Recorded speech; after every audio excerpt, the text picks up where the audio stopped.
Freedom of Trade and Commerce. Attila Bedi Tea Company versus State of Assam. The objective behind the provision from Article 301 to 307 is to create a preserves in national economy fiber. It breaks down the border between the state and creative the economic unit.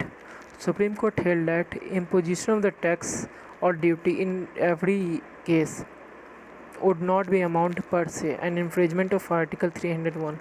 Taxes simplicity to opposed to discriminatory taxation is not within the scope of Article 301. If the state legislature want to impose the compensatory tax, then it has been taken precedent is sent under Article 304B. State of Bombay versus RMDC AIR 1957.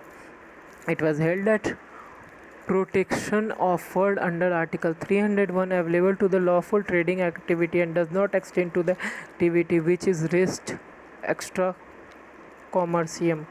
Automobile Transport Limited versus State of Rajasthan. Supreme Court recognized the concept of regulatory and compensatory tax and held that compensatory tax outside the purview of Article 301. Regulatory measure impose compensatory taxes for the use of trading facilities and does not come within the preview of restriction contemplated under Article 301 of such measure needed to comply with the requirement of Article 304B.